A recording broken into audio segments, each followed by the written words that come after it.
Tá bom? Legal, pessoal. Com essa nossa aula 5, né, na terceira semana, são duas. Eu vou seguindo a numeração das aulas, 2 por semana. Né? Na aula de hoje, pessoal, a gente vai começar a falar exatamente do Machine Learning e da principal ferramenta para a gente fazer programas, desenvolver programas de Machine Learning, que é o TensorFlow. Então, é uma aula super importante. Eu acho que mesmo para quem já conhece, dá uma revisão geral. Eu vou procurar aí, pegando de uma maneira o mais simples possível, para definir conceitos, para que depois a gente possa aplicar esses conceitos e entender como é que eu utilizo a ferramenta, né, para trabalhar. E aí a gente, a partir então da semana que vem, a gente já aplica num exemplo mais real de Machine Learning, e aí a gente já vai desenrolando um pouquinho, cada vez um pouco, como uma cebola, né? Vamos descascando. A gente vai baixando o nível, indo um pouquinho mais complicando um pouquinho, de tal maneira que a gente vai conseguir depois, quando a gente fizer esse arcabouço de bem entendimento como é que funciona a coisa, a gente consegue aplicar isso daí para o hardware, né? Para os sistemas embarcados aí, tá bom? Legal. Pessoal, então começando, vamos falar um pouquinho aqui do paradigma do Machine Learning. Quer dizer, o que como paradigma eu quero dizer? Nós vamos sair, vamos sair da codificação, né, da programação tradicional, né, para o aprendizado de máquina, né? Então, depois de a gente começar, vamos falar um pouquinho como é que você faz um código normal. Aquilo que você aprender a vida inteira, você programa, seja em Python, seja em C, qualquer linguagem de programação que vocês conhecem, né? Vocês vão ter uma tarefa, né? Em geral, vocês vão ter uma tarefa e vão fazer uma coisa. Por exemplo, né? Vamos dizer que eu quero programar esse joguinho, né? O Breakout. Talvez a maioria não conheça, talvez o Newton, outras pessoas mais antigas aí. Então, uma historinha bem rapidinho, depois vocês clicam se quem quiser, não sei se alguém já viu. Por exemplo, esse jogo, esse Breakout, né? Era um jogo da Atari, né? Foi lançado nos anos 70, né? E foi desenvolvido, entre aspas, pelo Steve Jobs e pelo Wozniak. Na verdade, foi o Wozniak o que fez, né? O Steve Jobs trabalhava à noite na Atari. O presidente da Atari chegou para ele e falou: te dou $700 para você desenvolver, em hardware, naquela época em hardware, desenvolver um joguinho aí e tal. Eles discutiram o joguinho, que seria o Breakout, desenvolver esse jogo em hardware, porque na época a Atari já era famosa com os ping-pong, etc. E era aquelas maquinonas, né? O Steve Jobs trabalhava à noite sozinho, porque ele não se dava bem com ninguém, né? Ele não era tão bom em programação assim. Aí ele convidou o amigo dele, que era o Wozniak, para ir lá ajudar ele. O Wozniak era engenheiro da HP, foi à noite e desenvolveu. Só que tinha um detalhe: o presidente da Atari tinha falado para ele que é o seguinte: $700 para desenvolver o jogo. Mas se você conseguir fazer esse cara, acho que com menos de 50 chips, fazer ele com um hardware super reduzido, eu te dou $5.000. O Wozniak fez, desenvolveu. Você imagina, você ia replicar esse monte de máquina. Ele fez, desenvolveu. O Steve Jobs foi lá e rachou $350. O Steve voltou do Wozniak e ficou com os outros 350. Anos depois, esse presidente da Atari escreveu um livro e contou a história. O Wozniak ficou muito chateado. Porque, na verdade, o Steve Jobs já havia passado a perna em $3.500. E era muito dinheiro naquela época. Então, é uma folclore um pouco aqui para nós, dinossauros da informática, né? E depois, nos anos 80, já na Apple, o Wozniak, inclusive, o Apple II, bastante do que ele desenvolveu do Apple II, foi conceitos de redução de hardware que ele tinha feito quando ele desenvolveu esse jogo, o Breakout, né? E aí, vamos dizer assim, nos anos 80, o que ele fez, já com o Apple, ele desenvolveu o mesmo jogo, no caso, ele já desenvolveu em BASIC, ele já desenvolveu por software, né? E aí, como é que ele fez para desenvolver isso em software, né? Da maneira tradicional. Como é que isso funciona? Você define certas regras. O que eu tenho, qual que é a minha regra aqui, né? A minha regra eu vou fazer uma bolinha, né? A bolinha bate na raquete, né? E ela vai bater lá nos ladrilhos. Cada vez que ela bate nos ladrilhos, né? O ladrilho, se a bolinha bate no ladrilho, você desaparece com o ladrilho. A bolinha vinha numa certa velocidade, né? O que você faz? Você aumenta um pouco a velocidade da bolinha. Por exemplo, nesse exemplo aqui, nesse software aqui, né? Se a gente pegar como exemplo aqui, sei lá, a direção X da bolinha, né? Essa bolinha vinha vindo aqui, eu aumento 10% da velocidade, olha lá, né? Pego a velocidade da bolinha e aumento por 10%. E no eixo Y, se a bolinha estava subindo, eu faço a bolinha descer. Por exemplo, Então, eu defino as regras, né? A partir das regras, eu vou lá e pá. De uma maneira visual, né? Uma maneira visual, o que a gente faz, né? Eu entro com as regras, se a bolinha bater, aumenta a velocidade, né? Inverto a direção do eixo Y, desaparece o ladrilho, esse tipo de coisa, né? São as regras, né? E o que eu faço? Olho o dado, posição, eu vou ver lá né, onde é que vai estar, posição da onde que está a raquete, posição da bolinha. Eu entro todo com esses dados, a partir da programação, tem as respostas. Tira ladrilho, não tira ladrilho, aumenta a velocidade, não aumenta a velocidade. Quer dizer, perde o jogo, ganha o jogo. Então, quer dizer, esses são dado uma sequência, né, dado na programação, que são as regras, né, entra com os dados, que no caso específico eram as posições dos objetos, né, da minha cena, eu tenho minha resposta. Beleza. Programação tradicional. Mas nem isso funciona pra caramba, vocês da vida inteira usaram isso, mas nem sempre, né? Tudo funciona assim. Por exemplo, pegar um caso bem bobo, mas real. Vamos dizer que eu quero desenvolver um detetor de atividades físicas. Legal. Vou falar, pessoal, vou dar para vocês alguns sensores, né? Sei lá, acelerômetro, speedômetro, é normal. Todo mundo tem aí hoje em dia para fazer exercício. Eu dou para vocês e digo, gente, a partir dos dados desses sensores, vou pôr na pessoa, vou botar o speedômetro, o acelerômetro e tal, a partir dos dados, vamos definir qual a atividade da pessoa. Você fala, legal, beleza. Ó. Por exemplo, se eu quero saber se a pessoa, se eu olhar o speedômetro, está menos de 4, sei lá, aqui, esse exemplo aqui, sei lá, 4 milhas por hora, 7 quilômetros, um valor X que você defina, né? Essa pessoa deverá estar andando. Ótimo. Mas se ele estiver correndo, beleza. Correr, por exemplo, menos de 4 milhas por segundo, milhas por minuto aqui, ela tá andando. Se for mais que um determinado valor, ela está correndo. Joia. Mas espera aí, se for bicicleta? Não. Se for bicicleta, a gente faz diferente, né? Puxa vida, um corredor normal, ele corre o normal, sei lá, média até 12 milhas por hora. Então tá, de repente, então, se eu fizer acima de 12, bicicleta. Pô, beleza, então tá bom. Então, olha que legal. Faço um programinha, né? Eu pego o sensor do cara, se está menos de um valor lá, um patamar mínimo, 4 milhas ou 7 quilômetros e tal, o cara está andando. Entre 4 e 12, ele está correndo. Acima de 12, é de bicicleta. Legal. Aí o cara falou, puxa, que legal, vou ver o gol. O cara jogando golfe agora. E caramba, peraí, ele não está correndo mais. Será que eu vou pegar a velocidade do gol? Já começou a complicar. Não, tudo bem, aí eu vou pegar, sei lá, aí vou botar mais sensor no braço do cara, mas se ele estiver andando, coisa... Aí você fala, puxa, mas espera aí, deixa eu voltar atrás. Mas quando eu olhei a bicicleta aqui, e se o cara estiver subindo um morro com bicicleta? Se o cara estiver subindo um morro de bicicleta, a velocidade da bicicleta vai ser talvez a mesma que o cara andando. Aí eu vou dizer que o cara está andando, se o meu... Não, então eu vou botar... Vocês perceberam? E é normal, você vai conseguir. Não, então nós vamos fazer você subindo, então eu ponho um sistema que vai medir a inclinação. Você começa a aumentar o número de sensores, aumentar o número de dados de entrada para tentar, a partir desses dados, fazer a tua lógica de programação. E é o que a gente costuma fazer. Eu vou aumentando, eu vou garantindo quais são as condições para garantir que aquilo funcione. Quer dizer, ou seja, de repente, para você fazer um negócio, para fazer um programa que seja o mais genérico possível, você começa a ter um volume de dados de entrada muito grande. Então, vejam bem, né? O que eu estou tentando fazer aqui, né, é um troço bem complexo. Quer dizer, eu estou entrando com dados, definindo uma série de regras, né, que é o programa tradicional, para mim tentar ter essas respostas de qual seria a atividade que a pessoa está fazendo. Né? Poxa, mas será que não tem uma maneira diferente de fazer? É para onde a gente vai, o que a gente chama do paradigma aí do machine learning. Puxa vida, se eu tenho um monte de dados, que são os dados dos sensores, né?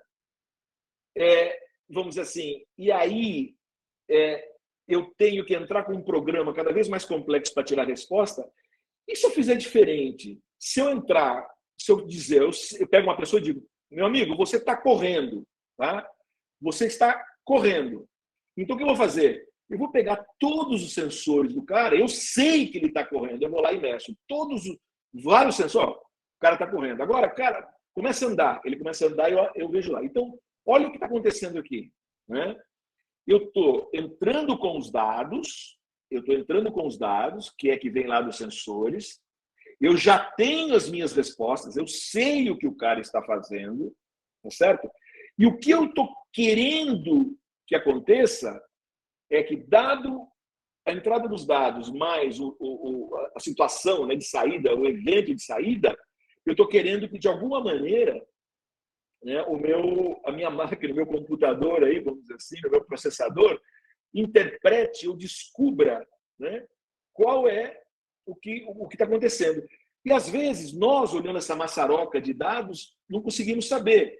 Mas, de repente, né, um algoritmo um algoritmo matemático que está olhando os mesmos dados todos, ele pode ver, puxa vida, de repente tem alguns tipos de características de sinais que vão ser únicos para cada um desses eventos. Fala, opa! Então, essa é a ideia. Quer dizer, a ideia do paradigma da inteligência do machine learning é, em vez de eu entrar com dados, né, e um programa e ter uma saída, eu vou entrar com os dados, a saída e ter um programa. Eu vou deixar o meu computador programar. Bom, esse é o paradigma. Mas como é que a gente faz isso na prática? Quer dizer, bonito a gente olhar na teoria, mas como é que a gente faz? Não é tão complicado. Intuitivamente, né, o que a gente vai fazer? Né? Suponha, eu te dou os dados, tá? Eu falei, ó, você não sabe ainda, tá o carinha lá, o carinha está correndo lá, eu te dou os dados.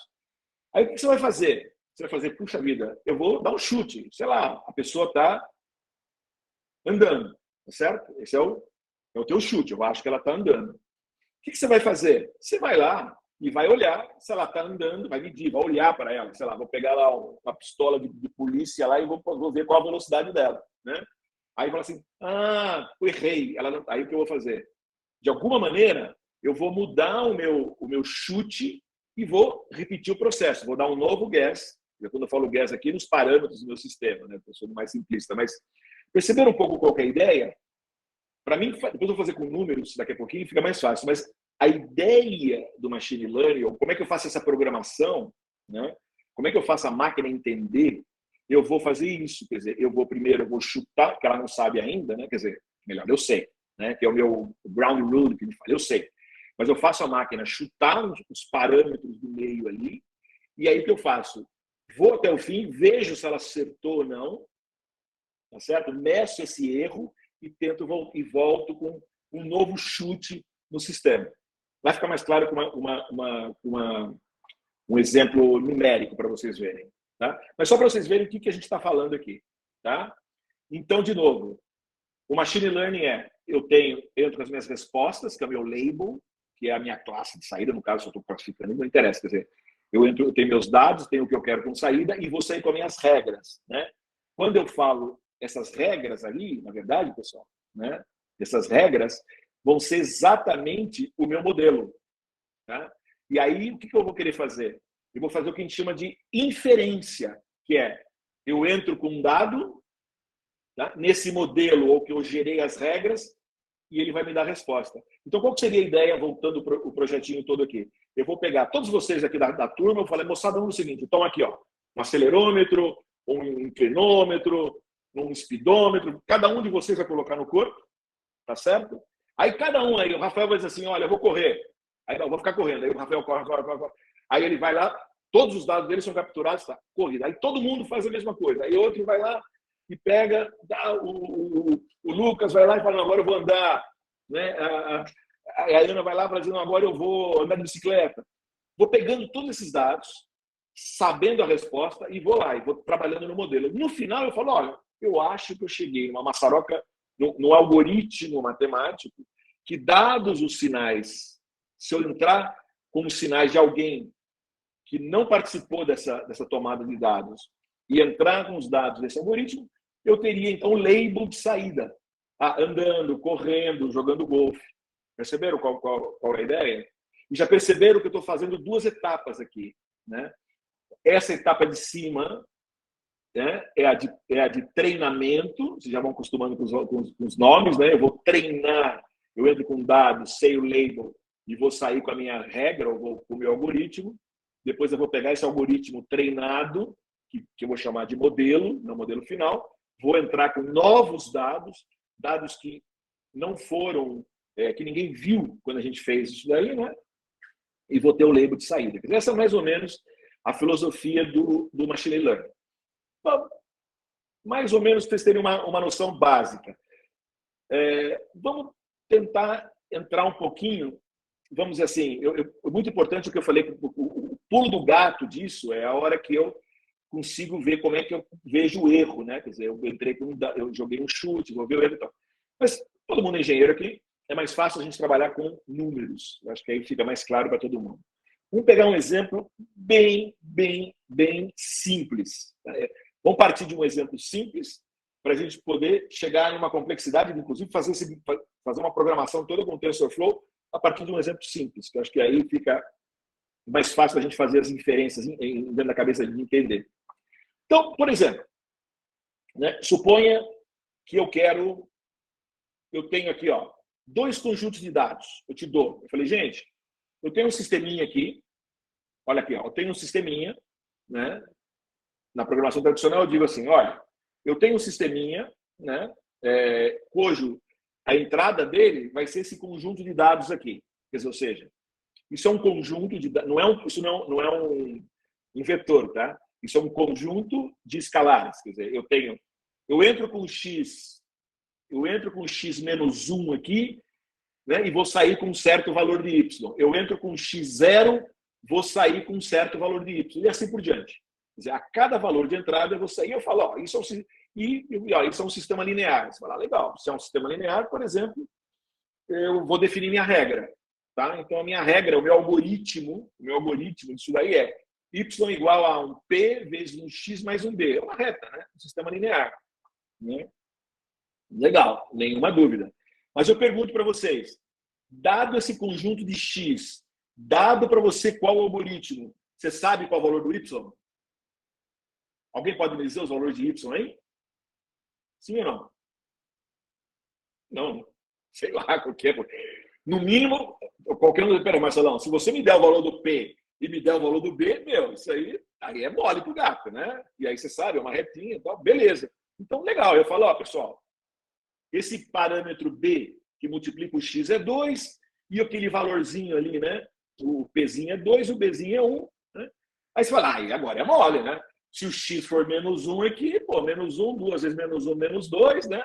O menos 1 dá menos 3. Aí aqui é 0, né? Quando o x é 0, então 2 é 0, 0, aqui dá o menos 1, certo? Né? Inclusive, para x0 é o ponto que cruza meu eixo lá. Aí, maravilha. Eu te dei, agora beleza, eu te entreguei o modelo completo. Para cada um dos valores de x de entrada, vocês determinaram o valor de saída. Beleza, ninguém tem dúvida nisso. Vocês calculam, vocês sabem fazer essa programação tradicional desde talvez do segundo ou terceiro ano, não, um pouquinho, terceiro ano primário, né, com umas quadradinhas, depois vira X lá na quarta série do fundamental e assim vai, né? Mas no fundo é programação. Eu estou entrando com o valor de entrada, tenho o meu algoritmo, que é o y igual a 2x menos 1, e tenho o valor de saída. Beleza, né? Ótimo. Tá bom. Agora, eu vou dizer para você o seguinte, agora vamos pensar diferente. Você tem um conjunto de dados de entrada, que falou, ó, pessoal, isso aqui é um conjunto de dados de entrada, né? E um conjunto de dados de saída. Para cada valor de x, eu tenho um valor de y de saída. E x igual a y, então se o x é menos 1, eu te digo, pessoal, se o x é menos 1, o y é menos 3. O zero, quer dizer, aí você já começa a falar, opa, aí você tem que me dizer, eu vou pensar como é que é o meu modelo vazio para mim tentar achar os parâmetros disso, certo? Se eu falo para você, não, isso aí a relação entre eles é linear, ou mais ou menos linear. Você fala, tá bom, então y igual a px mais b. Beleza. Agora, veja, é o contrário agora, certo? Você sabe qual é o jeitão do modelo, vazio. Quando eu digo vazio, é porque você não sabe os parâmetros ali. Lembra? Né? A gente falou de parâmetros lá um pouquinho na aula passada, né? Que eram aqueles valores que entravam lá no neurônio, que a gente vai fazer um match disso daqui. Mas, basicamente, eu tenho os valores de entrada x, tenho os valores de saída y, e o que eu estou querendo fazer aqui, na verdade, o que é calcular os parâmetros P e B. Esse é o meu gol. Concordam comigo agora? Lá atrás, na tradicional, eu te dava o X, te dava a equação, né, que eram as regras, você saía com os valores de Y. Agora aqui é diferente. Eu te dei o X, que são os teus dados de entrada, eu te dei o Y, que são as tuas saídas, que são as suas respostas, e quero, utilizando o Machine Learning, casar o X com Y e extrair as regras. Quando eu falo extrair regras, qual é o Pzinho e o Bzinho que, vamos assim, substituídos, né, naquela equação vazia, naquele algoritmo ali, né, vai resolver o meu problema. Se a gente for é o que nós vamos fazer daqui a pouquinho, se a gente for pensar, o que significa resolver o problema? Achar um valor de P e B que o erro seja o menor possível quando entrar com um valor novo que não esteja dentro dessas faixas. Tá certo? Vamos lá. Por enquanto tá beleza? Olha só, entrada, vamos guardando assim, ó. Entrada, X, dados, né? Dados de entrada, Y, dados de saída, são nossas respostas, né? E eu tenho os P e B, que são os parâmetros. E só lembrando, eu usei P aqui só para sacanear um pouquinho, é o nosso W que a gente, né, vocês já estão olhando, é aquele W quando a gente falava lá no neurônio. Porque naquele neurônio, não tem um jeitão de neurônio esse negocinho aí, né? Quer dizer, se eu ponho um W aqui, lembra? Isso aqui era um tal de bias, lembra? Que era uma coisa independente do valor que entrava no neurônio. Vocês estão percebendo que o negócio é simples mesmo, tá? Legal. Então, é isso que nós vamos fazer. Agora, eu falei aquela história de jogar, de chutar valor, lembra que a gente falou um pouquinho atrás? Então, vamos lá. Vamos tentar nós executarmos esse algoritmo para ver o que acontece. Tá legal? Olha lá. Então, eu sei que y igual a px menos b mais b, né? Eu tenho x e tenho y. Qual a primeira coisa que eu vou fazer? É o seguinte, eu vou chutar um valor de p e um valor de b. Então, eu vou chutar um valor de p e um valor de b, está aqui, ó. Chutei um p igual a 3 e chutei um b igual a menos 1. Chutei esses dois valores. Pá. Chuta esses valores. O que eu faço? Para cada valor de x que eu tenho aqui, menos 1, 0, 1, eu vou entrar na equação e calcular os meus valores de y. Maravilha. Né? Chutei os valores, calculei a saída, né? Agora eu tenho, mas eu sabia os reais, né? Isso é bem importante. Quando eu joguei o x aqui, esses xzinhos, ó, a partir do meu chute, eu cheguei nesses valores, certo? Olha lá. X é igual a menos 1, né? Então ficou 3 vezes menos 1, né? Menos 1 ficou menos 4. Quando o x, tá vendo? Então eu fui, né? Quando o x era 0, isso aqui ficou menos 1. Quando o x era igual a 2, é 6 menos 1. Então a gente foi, né, fazendo os cálculos. Achei o meu y. Achei quais eram os valores dos meus y. Né? Mas a gente sabe qual é o real, certo? A gente sabe que o real era menos 3, menos 1, 1. Então, qual o próximo passo? Se eu dei um chute, vi o resultado, eu vou casar um com o outro, por exemplo, e vou ver, né, qual a diferença. Então, tá legal. Ó, legal, eu tinha um valor de menos 1, eu tinha um valor real, né, que era esses azuizinhos aqui. Deixa eu pôr, isso que é mais fácil de ver, né? Aqui eu tenho os azuizinhos, esse aqui bateu, né? O verdinho, quando o meu chute bateu. Aí a gente está vendo que o meu chute ele vai se distanciar. O azulzinho era o real. Bom, beleza. Como é que eu meço? Fantástico. Por exemplo, eu só medir, por exemplo, a diferença entre o valor do meu chute e o valor do valor real que eu sei, né? Bacana. Vou lá. Meço isso daí. Medir. Obviamente, como eu estou querendo saber o erro do modelo, ou o erro desse chute que eu dei, eu posso fazer, por exemplo, posso somar esse troço tudo. Vou somar os erros. Né? Pessoal, mas se eu somar os erros, eu tenho um probleminha aí, né? Eu tenho valores de erro positivo, valores de erro negativo. Se eu somei esses caras, imagina que eu tenho isso aí, ó. O menos 1 anula com 1, eu tenho 0, quer dizer, ou seja, não é verdade. Um erro de menos 1 ele é tão importante como um erro de 1. Eu não posso somar os dois e dar 0. Né? Ou seja, o que me interessa é conseguir até esse carinha aqui que estava 0. Qual a primeira coisa que vem na cabeça de vocês se eu tenho um monte, eu tenho um chute, tenho um valor, mas eu sei qual o valor real, eu meço esses valores de erro. Se o meu problema é o sinal, o que vocês fariam? Que me dá um chute? Módulo. Beleza, essa é a primeira coisa. Acho o módulo, né? Tem uma outra maneira que é equivalente, muito mais, também simples, né? Que é a gente fazer também, é levar essa porra ao quadrado. Porque o que eu quero dizer com isso? Você fala assim, mas você muda o valor? E não tem problema. Mudei o valor, mas os erros estão mantidos. Como eu vou depois, me interessa diminuir o erro, eu vou diminuir o erro quadrático.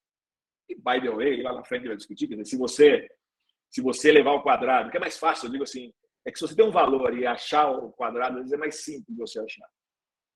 E aí você pode extrair a raiz quadrada disso, né? E você pode voltar na mesma dimensão sua original. Então, você tem várias maneiras de fazer. Então, no caso específico aqui, de ter feito com módulo, quer dizer, pegava o valor absoluto de cada um, somava, funcionaria, né? Ou eu, no caso, eu posso levar ao quadrado e depois fazer alguma coisa. Beleza. Então, essa é uma maneira, né? Para mim, aí você fala, puxa vida, mas legal, mas como aqui eu tenho 6 pontos, mas eu podia ter um dado com 10 pontos, com 100 pontos, etc. Então vamos fazer uma coisa, vamos achar a média desses valores quadrados. Eu tenho 6 pontos, é mais fácil. Aquele chute que eu tive lá, só para ter um número de referência, né? O valor que eu chutei lá de D igual a 3, e o P de 3 e o P de 1, isso vai me dar um erro de eu somei os valorzinhos lá, né? Eu vim aqui, ó, somei esses carinhas, né? Toda essa diferençazinha, menos 1, elevo isso aí ao quadrado, né? Somo aqui para os quadrados, né? Somo esses caras e vou dividir por 6. Vai me dar um número. 5,17. Não importa, mas eu estava entrando com temperatura, não importa. Deu 5. O que eu quero é fazer com que esse número caia e ele vá o mais próximo possível de zero. É isso que eu quero. Eu quero o teu erro, o menor erro possível. Como você mede? Se você mediu com uma régua em polegada ou mediu com uma régua em milímetro, o método que você mediu é o mesmo. O que eu quero é ter o mínimo de polegada e o mínimo de milímetro. Sendo assim. Beleza. Então, o que eu fiz aqui? Acabei de fazer, comparei o meu resultado com o valor, o meu resultado chegado com o valor esperado, determinei um erro qualquer, joia. Vou ter que chutar outra coisa agora. Fazer o quê? Vou ter que fazer um novo chute. Tá? Sei lá, vou chutar aqui um y igual a 0, perdão, um p igual a 2 e vou chutar um b menos 2. Sei lá, mesmo esquema. Calculei meu x, dado o meu x, calculei o meu y aqui, tenho o valor real, né? Acho, então, a minha diferença aí, né? Já, no caso do levei ao quadrado, seria igual. Puta, que legal. Nesse caso, quando eu dividi por 6, opa, aquele número de erro que era 5 já caiu para 1. Opa, bacana, está na cara. Quer dizer, nesse exemplo bobo aqui, já está, né? Já está um jeitão, já estou indo na direção que eu estou querendo. O que eu vou fazer agora? Vou dar um novo chute. Ah, legal, eu tinha feito o chute anterior ali. Agora, como eles estão exatamente igual, já estou vendo que o meu erro é só no bias, né? Aí eu vi lá, reduzi o bias para menos 1, mantive o x igual a 2, fiz o cálculo, quando subtraí deu 0. Yes! Ou seja, consegui fazer com que o erro zerasse. No fundo, é isso que eu fiz. Eu chutei, sempre o processo foi esse. Chutei valores dos parâmetros iniciais, determinei uma maneira de medir esse troço, né? Determinei uma maneira de medir, comparei com o meu resultado real e fui lá e mudei o meu guess. Quanto melhor vai ser o sistema, quanto melhor foi o meu sistema de medir o erro, melhor foi o meu sistema de bolar qual o próximo Y que eu vou ter. E vocês fizeram vários cursos aí, que vocês, inclusive, trabalharam na engenharia com alguns algoritmos para te ajudar a dar esses chutes, mas sempre pensando de uma maneira até um pouco linear, né? Legal. Pessoal, na prática, vocês viram isso bastante, acho que até nos primeiros cursos do primeiro semestre de engenharia, né? Quando vocês faziam regressão linear. Eu tenho um monte de pontos, não necessariamente sobre uma linha. E o que eu queria? Eu queria fazer o quê? Eu queria achar uma linha, achar uma reta que cruzasse o mais próximo possível desses pontos, da maneira a minimizar, para ter o menor erro possível. No fundo é isso, né? Aí eu ia variando, né? Se eu tenho uma reta, eu chuto um valor inicial, né? Os parâmetros P e B nesse caso, né? Vou subindo e vou variando a reta. Nesse caso aqui, meu desenho aí, né? Eu só estou olhando, eu só estou vendo a variação eu tirei fora o bias, né? E só estou vendo a variação para ficar uma dimensão só. A gente faz muito isso, né? Vamos só fazer uma análise simples de uma dimensão, só para a gente ver aqui o desenho no caso específico. Tá bom? Então é isso. Eu tenho aqui o meu valor de x, aqui eu tenho o meu valor target, né? Que é o meu valor de y, e eu vou subindo, até eu chegar com uma reta que tenha o menor erro possível. Tá bom?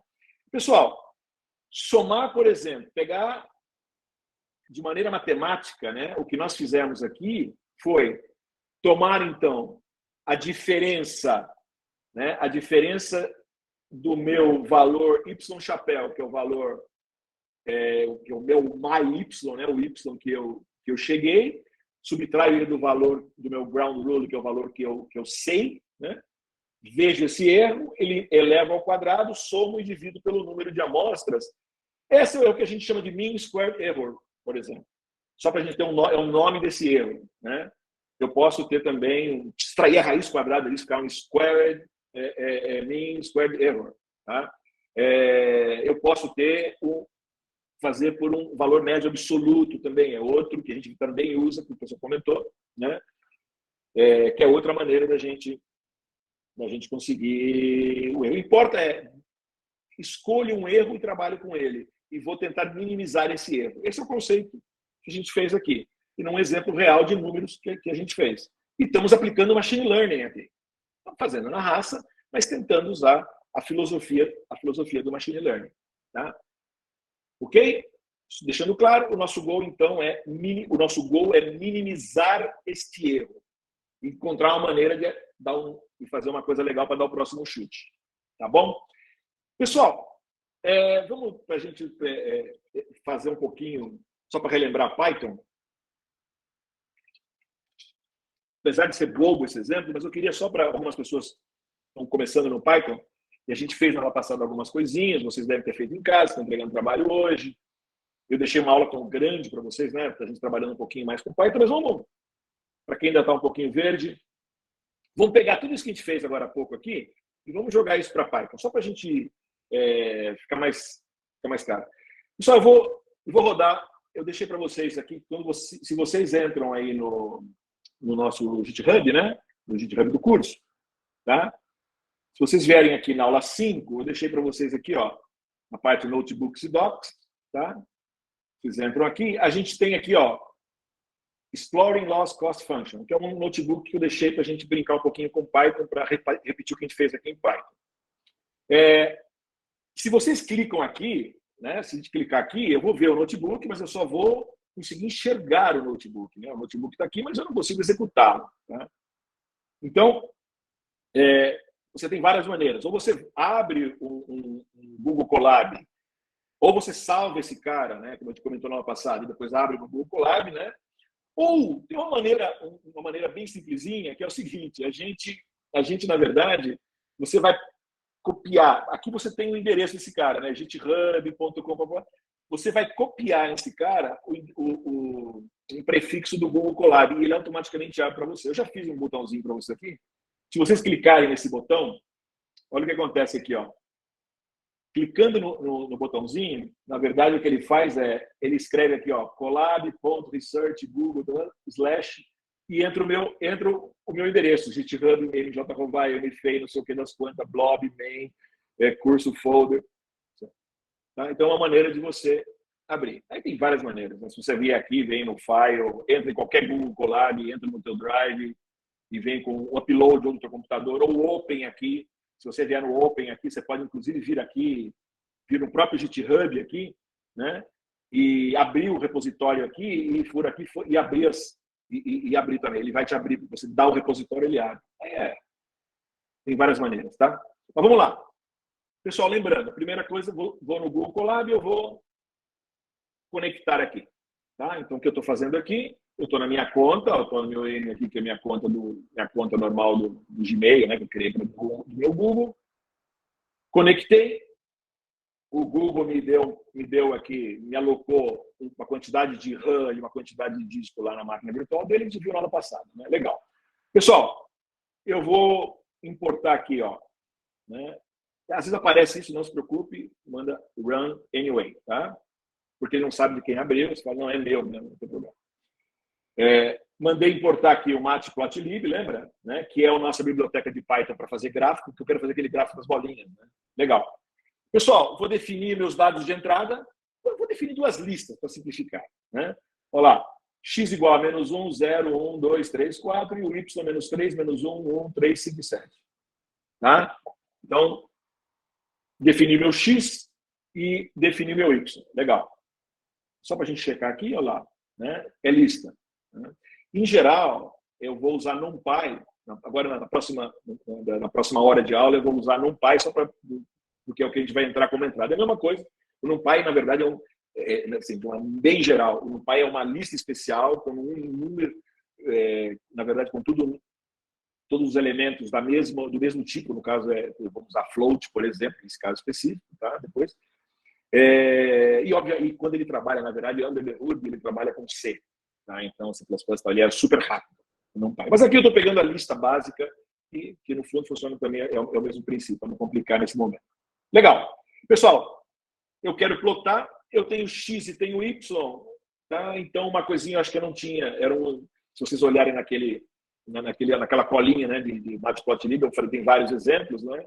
Eu tenho histogramas, etc. Um deles é o scatter. Quer dizer, eu vou aqui, ó, PLT, o PLT vem daqui, né? Ó, PLT é esse PLT aqui, tá? Que a gente importou Matplotlib. Eu chamei, estou falando PLT, na verdade, é o Matplotlib, ponto. Para não ficar escrevendo tudo, fica PLT. Aí o PLT, e aqui quando você põe PLT ponto, né, ele vai te dar um monte, ele pode dar plot, ele pode ter scatterplot, um monte de coisa. A gente vai usar o scatterplot, né? PLT scatter, que é eu entro com X, entro com Y, tá?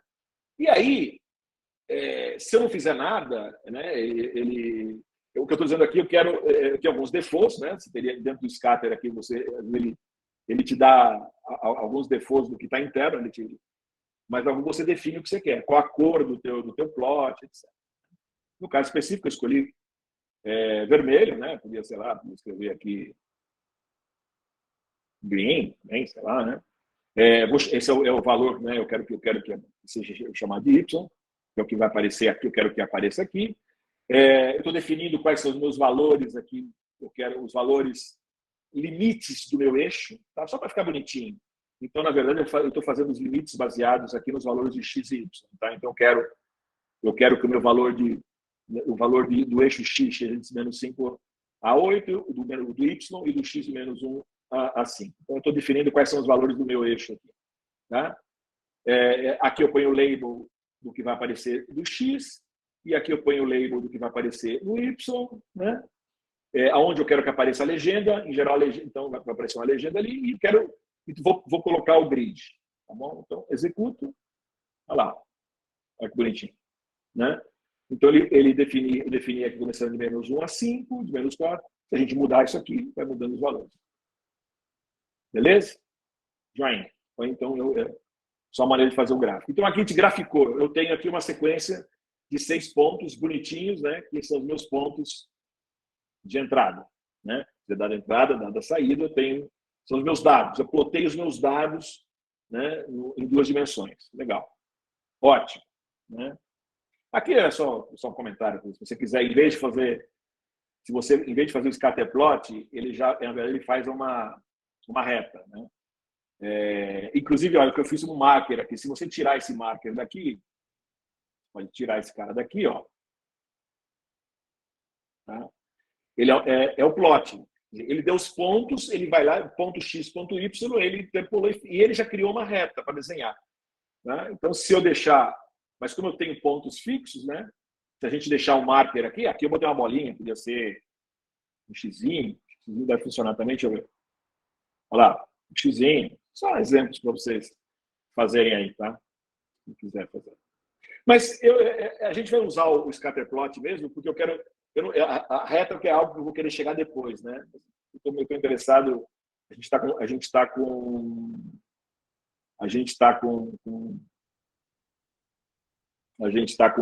os valores discretos, né? Legal. Muito bem, pessoal. Agora aqui eu já mudei um pouquinho.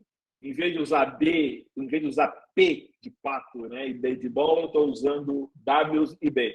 W de weight, né, de peso. Em vez de usar P de peso em português, eu estou usando W de weight em inglês. Só para que é mais ou menos o comum, todo que a gente vai trabalhar, quando você entra, toda a documentação, em geral, o peso, né, os pesos, né, os seus pesos do teu modelo vão estar, usa W, que vem do inglês weight. Então, vamos começar a usar o inglês aqui. Então, o que eu quero aqui, né? Eu vou fazer, então, eu vou definir os parâmetros, né? Eu tenho essa é a minha equação, y igual a wxb. Lembra? O que eu vou fazer? Essa é a minha equação, eu vou chutar o valor de w, foi isso que a gente fez, lembra? Chutei o valor de w e o valor de b, né? Vou vir aqui e vou calcular a minha saída, o meu y, lembra? Meu y, ou y chapéu, tá? Que esse é normalmente a saída, né, de um modelo. Olha o que eu vou fazer, pessoal. Eu tenho uma lista, né? Eu tenho uma lista. A minha lista de entrada, ela é a lista X. Então, o que eu estou fazendo aqui? Ó, eu chamei de XI, né? Quer dizer, para cada elemento, né, dessa lista X, para todo XI, né, na lista X, quer dizer, ele vai correr, se for, vai correr cada um dos elementos do X. Então, o X0 vai ser -1, o X1 vai ser 0, o X2 vai ser 1 e assim por diante. Esse é o meu XI. Né? Então, para XI na lista, né, o que eu quero fazer? Eu vou pegar o valor de lá, né, o 0, -1, né? Vou multiplicar pelo W e vou somar o B, que são esses dois carinhas que eu chutei ali em cima. Tá certo? Eu vou... Tá bom, deixa, vai. Vou deixar o print aqui. Não vou. Primeiro eu vou tirar isso aqui, só para não confundir vocês. Tira esse print fora. Tira esse aqui também, depois eu ponho eles aqui. Porque eu vou fazer isso, ele vai inteirar, né? E no final, o que eu quero fazer? Eu quero imprimir, eu quero dizer qual era o valor real e qual o valor do estudo. Olha só. Foi exatamente aquilo que a gente tinha feito, lembra? Né? Eu entrei com -3, ele calculou -4. Eu entrei com -1, -1. 1, 2, certo ou não? Lembra do exemplo anterior, né? Quando eu chutei o W, que era P, eu chamei de P lá, de 3 e o B de 1, eu chutei isso aqui. Aí, se você quiser tirar aqui para ver o que eu fiz. Só para ver o que aconteceu para cada interação, só para a gente ver se aprende aqui, para quem quiser dar uma brincada aqui. Ó. E aqui é só para dar uma... separar. Eu podia ter colocado ali dentro também, com /n, mas se eu rodar de novo isso aqui, ó, na verdade, o que ele faz?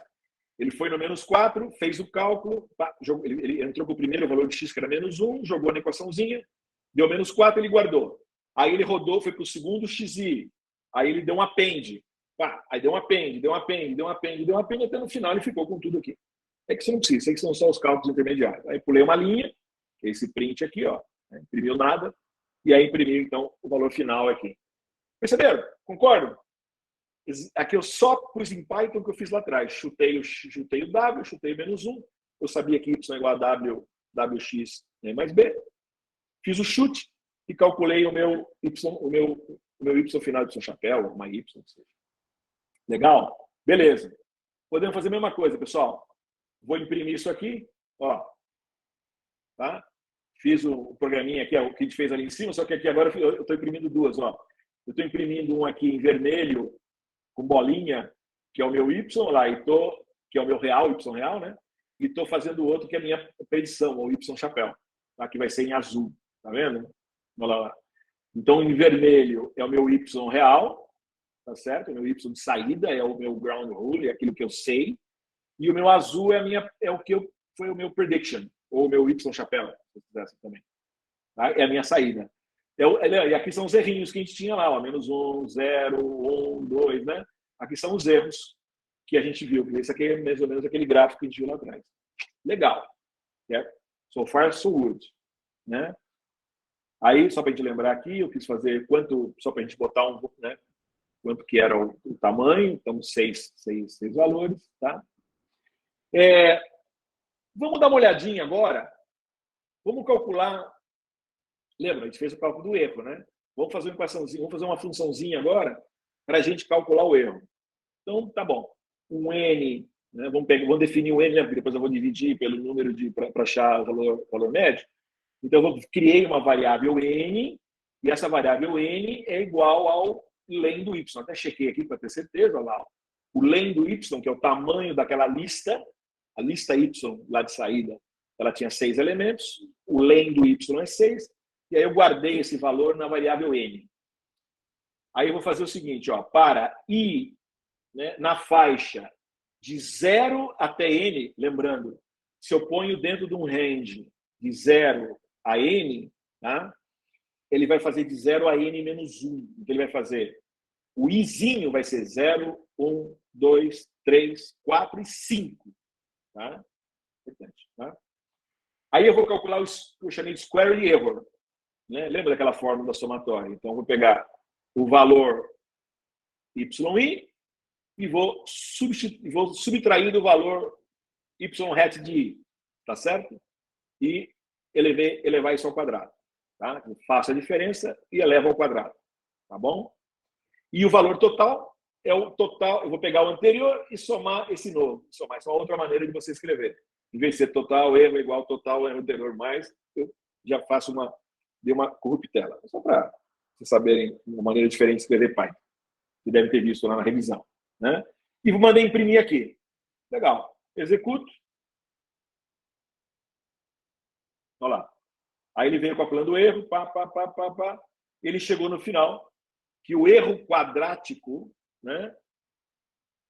O total erro quadrático foi 31, ainda não é o médio, né? O ideal mesmo era dividir por médio. Então eu posso calcular o erro médio. O que eu vou fazer? Eu vou pegar o valor total que a gente calculou lá e vou dividir pelo N. Então eu posso vir aqui, né? O meu valor, né? A perda, né, do meu valor médio quadrático, 5,17. Lembra? A gente calculou lá atrás. Legal? Pessoal, Python, tá? Beleza. Vamos criar uma função para ficar simplificado. Tudo que a gente fizer em cima. Eu vou definir uma função que eu chamei calc plot error.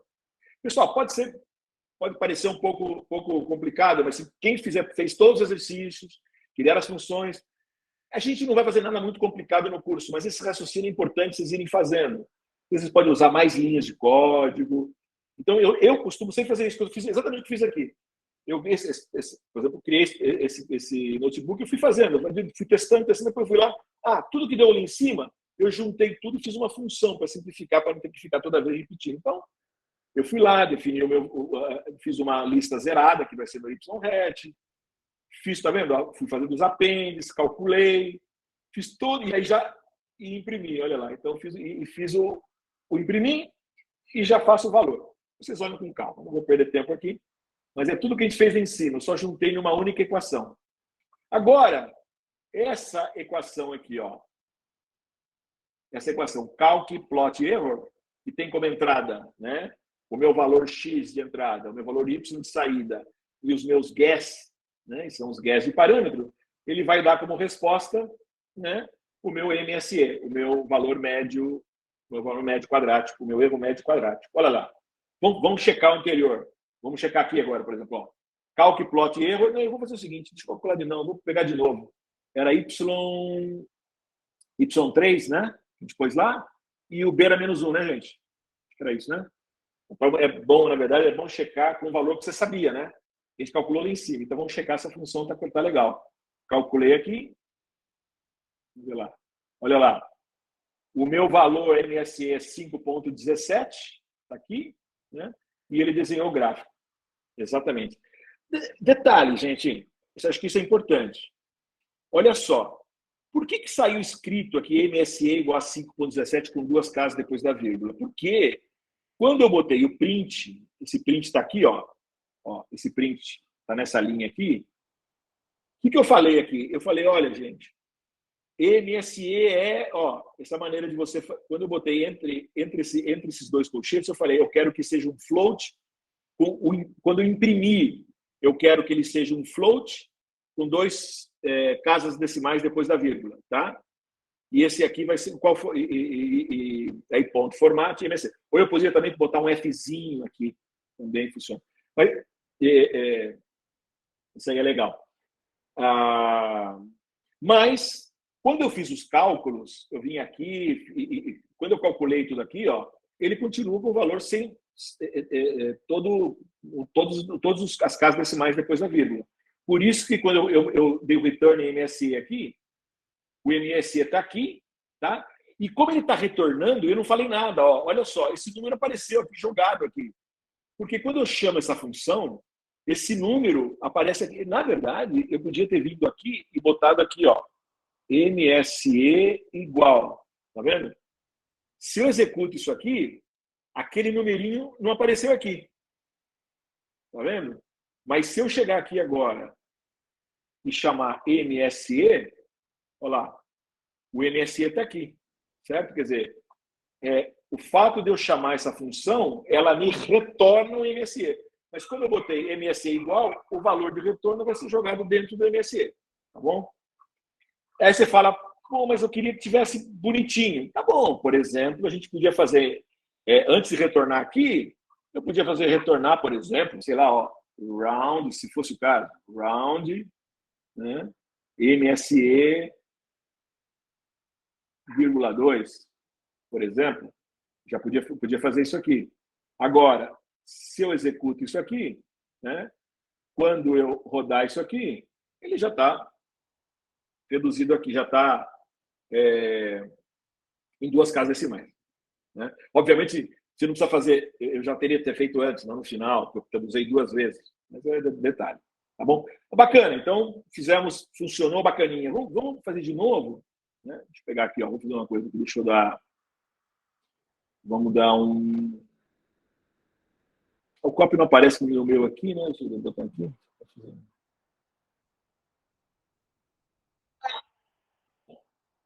Bem, besteira que eu fiz. O que eu fiz aqui?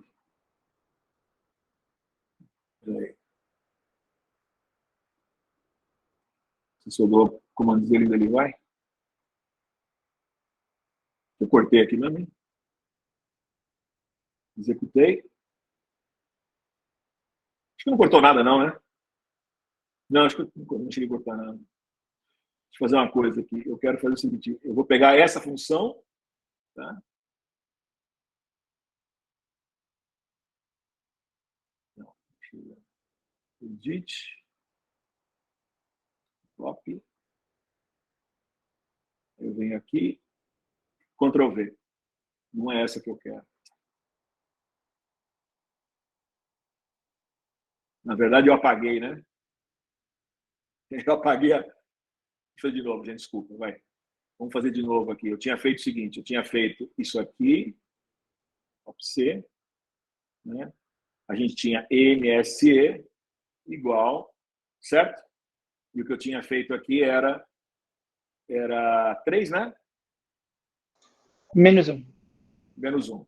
Desculpa, eu cortei, foi a que estava em cima dessa, né? Ela cortou aqui, certo? Então, beleza. E aí eu fiz aqui meu MSE, tá beleza. Então, tá joinha. Então, o que eu vou fazer aqui é diferente. Então, na verdade, é só copiar isso aqui, ó. Comando C, né? Vou pôr de novo, só para manter aquela lá. E aí, então, qual que era o próximo guess? Era 2 menos 2, né, gente? Que a gente fez lá na classe? Na classe, no exercício. Faço aqui, deixa eu fazer uma coisa aqui, ó. E aí eu vou botar MSE aqui. Olha lá. O MSE é 1, o 1 está aqui. Opa, tá beleza aqui. Né? Joia. Tá? E aí, é uma questão de fazer chutes. Vamos automatizar um pouquinho mais. Né? Olha lá. É interessante. E aí, o que você vai fazer? O próximo caso aqui, não precisa nem fazer, né? Se a gente fizesse, se eu pegar agora, vou pegar isso aqui, comando C. Né? Deixa eu pegar mais. Pegar aqui. E de novo aqui. E aqui eu fazer -2 e -1. Foi o terceiro chute que a gente fez lá, né? A gente faz aqui. Olha lá, o meu MSE deu 0. As duas retas, as duas ficaram casadas, né? Então a gente fez.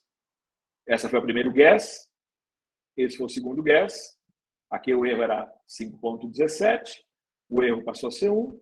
E aqui o erro né? Esse aqui, o erro foi o zero, que era o terceiro caso nosso lá. Legal, tá? Vou fazer o seguinte aqui agora, só para ficar mais real.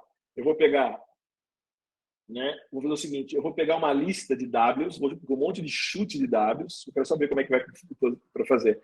E vou, a partir desses Ws, eu vou chamar a minha funçãozinha aqui. Aqui eu chutei as três.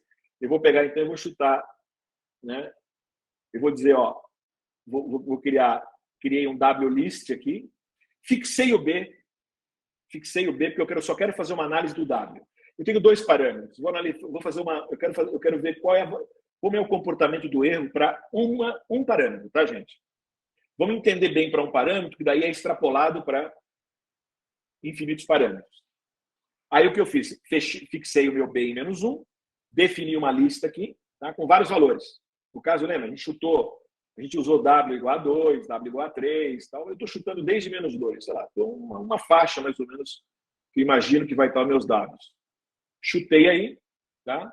Criei uma nova lista vazia, que é o meu resultado do meu erro, tá certo? E aí, mesma coisa, para WI dentro daquela lista, eu quero fazer o cálculo, né? Chutar de novo exatamente aquelas funções de cima, só que em vez de botar aqui 2, 3, eu vou fazer ele fazer automático, ele vai pegar para cada um desses valorzinhos. O B é fixo e ele vai pegar e vai rodando isso aqui, pá, pá, pá, pá, certo? E aí a gente vai fazendo um append naquela lista. E aqui ele está, a gente vai ver cada um deles aqui, ó. Vamos lá. Tá legal? Aqui ele foi soltando, né?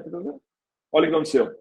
Então a gente tinha, para cada um dos Ws, eu fui criando uma lista. Obviamente, para esse W, né, para o primeiro, um W igual a -2, eu tinha um erro enorme lá. Né? Aí ele veio andando, conforme veio variando os Ws, meu erro foi caindo. Chegou uma hora que um valor foi 0, que era o que eu queria, mas olha o que aconteceu de novo. Como o W continuou variando, né, crescente, o meu erro começou a subir de novo. Né? Olha que interessante. Né? Você quer ver uma coisa interessante, gente? Né? Aqui está essa nossa lista. Né? Olha aqui, ó. Aqui eu tenho a lista dos MSEs. Né? Estão aqui, né? Vou fazer um plot dessa lista do MSE. Tá? Vamos plotar para ver o jeitão dela. Olha o jeitão dela aqui, gente. Para cada valor de W, eu tenho um valor do erro, né? Para cada valor de W, um valor do erro. Para cada valor de W, um valor do erro. Para cada valor... Olha só. Essa é o que a gente chama de uma curva de perda, né? Ou loss function, ou cost function, a função de custo que a gente fala. Tá? Eu chutei um valor de W, e para cada valor de W que está aqui no meu eixo X, quer dizer, cada valor dos parâmetros W, eu tive uma certa perda.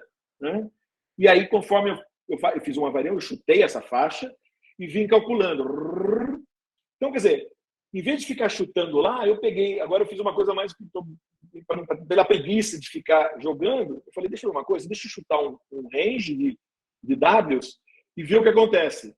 E fui calculando, ela me deu essa curva, certo? Beleza, essa é a minha curva de custo, tá bom? Famosa curva de custo, ou né, função de custo, função de perda, né? E é aqui que nós vamos trabalhar, né? Antes de mais nada, quer dizer, pessoal, aonde que está o ponto que vocês querem, onde é que a gente quer chegar? Qual o W que eu quero? Se eu cheguei para vocês, te dei a equação, né? Cheguei aqui, ó, te dei essa equação aqui, que a função de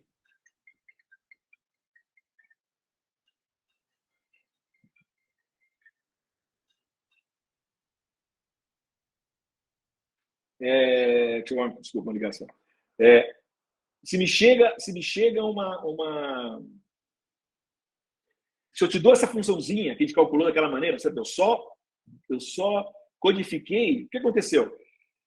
A única coisa que eu fiz agora aqui foi o seguinte: a partir da função genérica de cálculo de erro, eu só defini uma faixa de Ws aqui. E a partir da faixa de Ws, eu cheguei nessa curva. E se eu pergunto, pessoal, dada essa faixa de Ws, calculei todos esses erros aí, eu pergunto, qual é o W que vocês estão querendo? Qual é o W que eu vou usar? Qual é o W que me minimiza as minhas perdas. Qual o W que faz com que o meu erro seja o menor possível? 2. 2. E como é que você sabe que é 2? Porque o 2 está aqui o menor valor, certo ou não? Ó, 2 é o menor Exatamente. valor. Exatamente.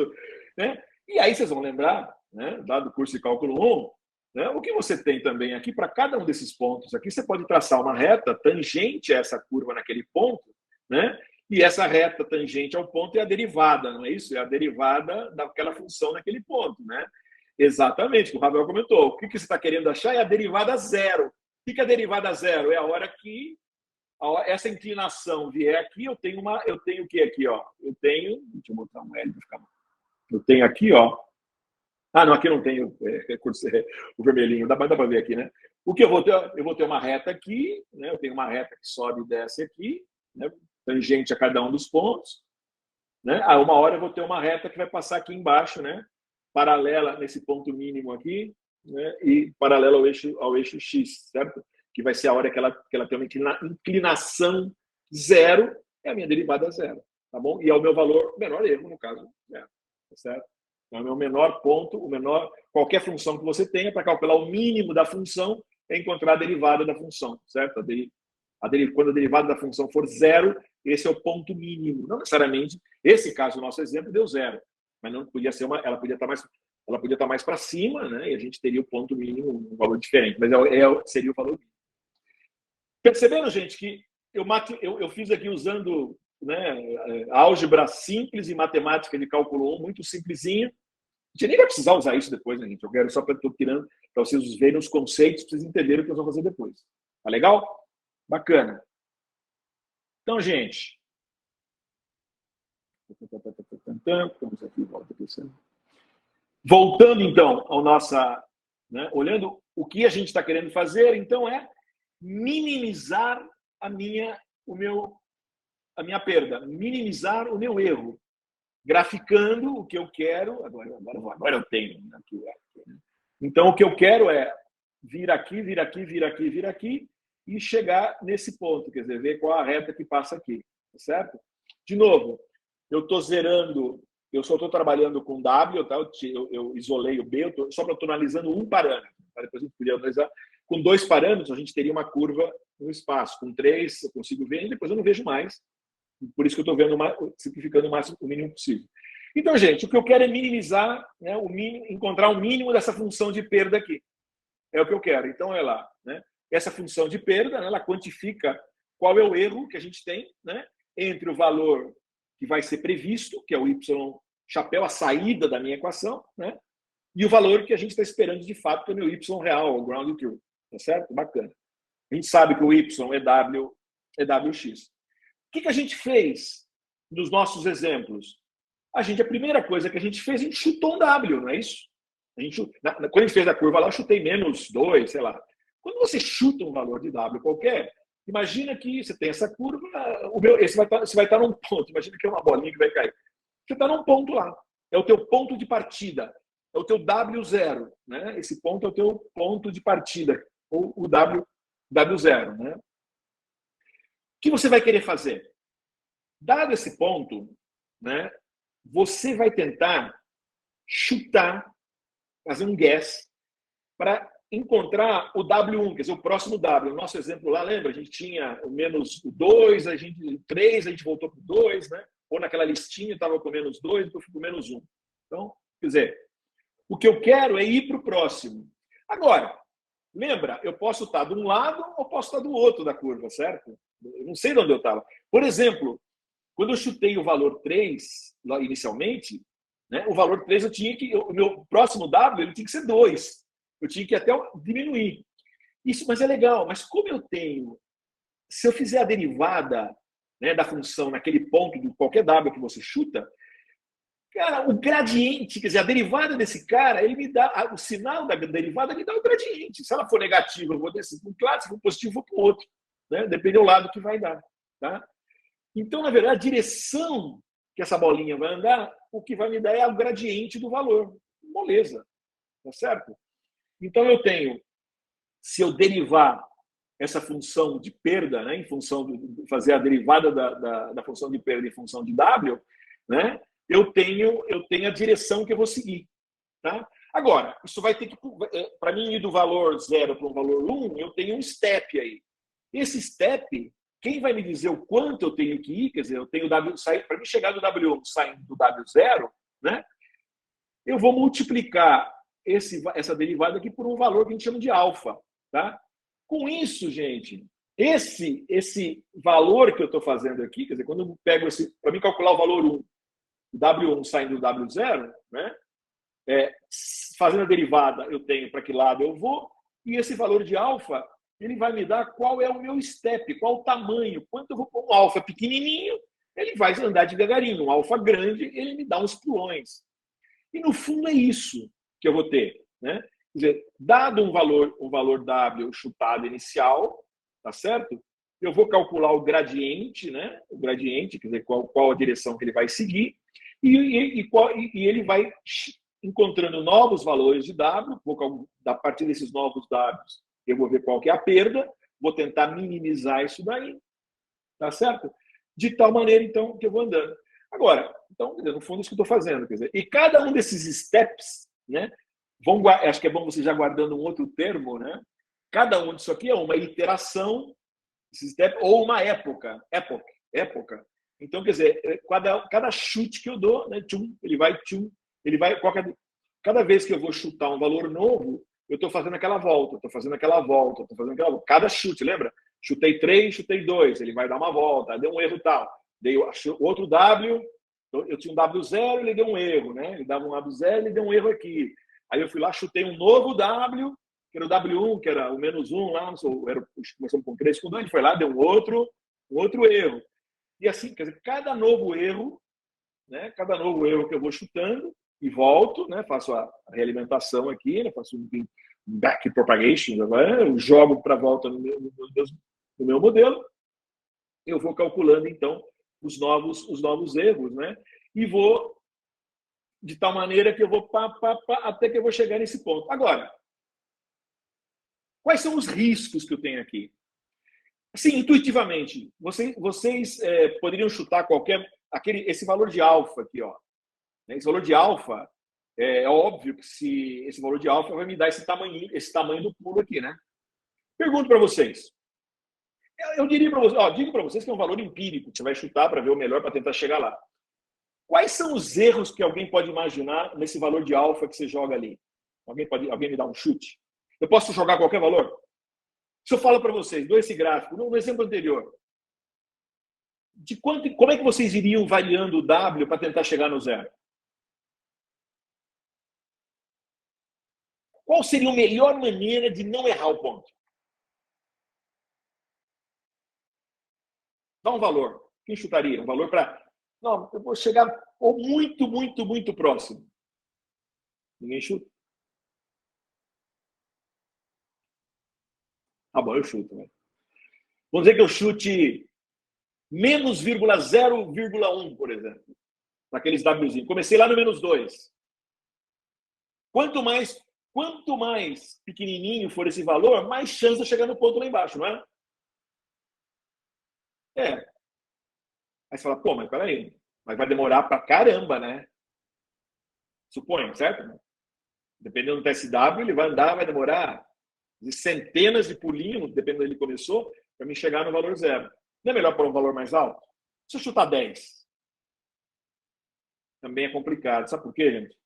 Se eu chuto um valor muito pequenininho, né, ele vai demorar muito para chegar aqui.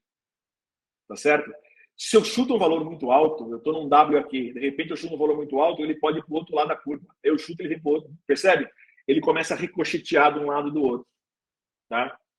Então, na verdade, esse valor de alfa, que ele tem um nome específico em Machine Learning, né, que a gente vai ver que chama Learning Rate, que é a taxa de aprendizado que eu tenho que ter aqui, ele é super importante, é tricky, vamos dizer assim, porque valores muito pequenos fazem com que você demore muito para chegar no seu ponto final, e a gente vai... Aqui nós estamos falando de uma equaçãozinha de uma equação pequenininha, linear, de 2 parâmetros, né?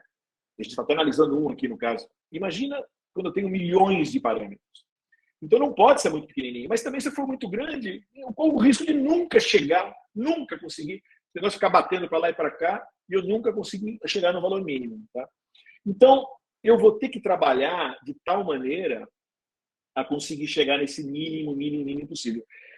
O que a gente vê na prática, o que existe são algoritmos, tá? Não vou entrar na parte de matemática, mas algoritmo que chama gradiente, essa é mais ou menos a ideia do algoritmo, que é o gradiente descente, mas eu vou procurar, o algoritmo, eu tenho maneiras de ver, baseado nos teus dados, baseado mais ou menos nos parâmetros, ele vai já tentar chutar um valor de learning rate que te dê, quer dizer, você vai ter que chutar um valor, na verdade, né? Mas eu tenho maneiras de te ajudar de tal maneira que você achar um valor ótimo, que não demore tanto para ele chegar. Tá vendo? Estou vendo a curva ali, ó. A cada curva, eu estou olhando o erro ali, eu estou fazendo ali, né? Chegando ali em cima, né? Então eu vou tentar o algoritmo que vai calcular, né? Que vai fazer com que o W varie, quer dizer, qual o próximo guess, certo ou não? Dado um guess, qual vai ser, e analisado o erro, que eu já vi que com mean square erro, pode usar um erro, né? Medir o erro, como é que eu faço para achar o outro chute? Para fazer isso, eu vou precisar de um algoritmo, chama gradiente descente, que é um cara que vai descobrir se vai para um lado, vai para o outro, né? E dependendo do meu learning rate, qual é o tamanho desses pulinhos. Vocês vão ver que a gente vai ver, você nem vai se preocupar com isso, tá? Um TensorFlow vai fazer para você. Ele vai fazer de tal maneira, ele vai fazer, na verdade, uma mescla das duas coisas. Ele vai começar com pulinhos maiores, quando os erros forem muito grandes, e à medida que ele diminui o erro, ele começa a diminuir também os pulinhos. Porque quanto menor o erro, ele sabe que está aproximando mais ou menos do teu ponto. Então, é uma maneira de você fazer, uma maneira de chegar lá. Ok? Então, pessoal, olha o que nós fizemos até agora, gente. Lembra? Isso foi na primeira parte da aula. Eu falei para vocês que treinar um modelo era dar um chute, medir o erro, otimizar, de alguma maneira achar o próximo valor do chute e voltar de novo no teu cálculo. Foi exatamente o que a gente fez aqui, gente. Né? Eu dei um chute, ou seja, encontrei os pesos, eu dei um chute para o W e para os Bs do teu modelo. Eu saí do modelo vazio, certo? Ó, eu já falei para vocês, gente, o modelo é Y igual a WB mais B. Esse era o modelo, certo? Chutei os valores de WB, calculei qual era a perda desse troço, a accuracy é o inverso da perda, né? Então, por exemplo, usei o método MSE, né, o Mean Square Error, certo? Subtraí um valor chegado do valor esperado, elevei ao quadrado, depois eu somei isso tudo, tirei a média, para ver o valor médio quadrado desse troço, tá certo? E apliquei um troço aqui, né, um algoritmo, para mim poder fazer a minha otimização, que eu chamo de gradiente descente. Na prática, quer dizer, inclusive é o seguinte, aqui eu já, por exemplo, só para ficar um pouco mais claro, eu botei 2 dimensões. Eu estou saindo de um W lá e estou descendo, procurando um ponto mínimo. Esse é o gradiente descente, ele vai tentar chegar lá. Na prática, gente, quando eu tenho um volume de dados, né, o que eu fiz aqui, eu vou jogar os dados e calcular o erro de todos os dados.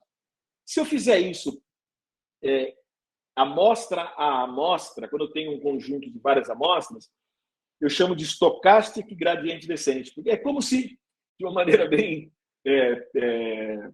criptográfica, vamos dizer assim, se você for descer uma ladeira, estou descendo uma ladeira, né? Se você descer a ladeira correndo, você vai bicar nesse troço. E você vai correndo, assim, é mais difícil. Se você fizer igual o bêbado, né? Você descer em zigue-zague, vamos dizer assim, você chega mais tranquilo, vamos dizer assim. Então, na verdade, o stochastic gradient descent é isso, quer dizer, ele vai calcular o erro dado a dado. Só que demora pra caramba, né, para você chegar lá.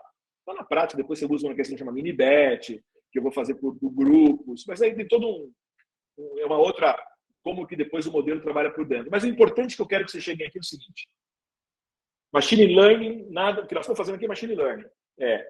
Partir, dado um modelo qualquer, eu quero vazio, eu quero treinar esse cara. Eu vou partir de um peso inicial, vou medir o erro, vou encontrar uma maneira de otimizar isso daí, um algoritmo de otimização, vou voltar, então, quer dizer, na verdade, eu corrijo o meu modelo, né? Corrijo meus W, o meu W inicial, eu chamo isso de backpropagation, né? E aí eu faço de novo. São cada vez que eu faço isso são as minhas épocas. Tá bom, gente? Pessoal, eu tenho lá depois uns textos para vocês lerem, tá? A gente eu reexplico um pouquinho por palavras um pouco isso daqui, mas vocês viram, isso aqui é bem conceitual, tá certo? E essa é a primeira parte da nossa aula. Eu quis mostrar para vocês o que é o machine learning, né? Essas 3 funções principais, partindo de um exemplo bem simples, tá certo? Na segunda parte da aula, o que a gente vai fazer é repetir o que nós fizemos aqui, esquecendo um pouco do Python, esquecendo, vai calcular as funções, tudo, e deixando o TensorFlow fazer isso para a gente. Então, vai simplificar ainda mais. Nós vamos abstrair um pouco essa parte feita em Python e o TensorFlow vai fazer de maneira otimizada o mesmo exercício que a gente fez aqui. Tá bom? Pessoal, então, obrigado.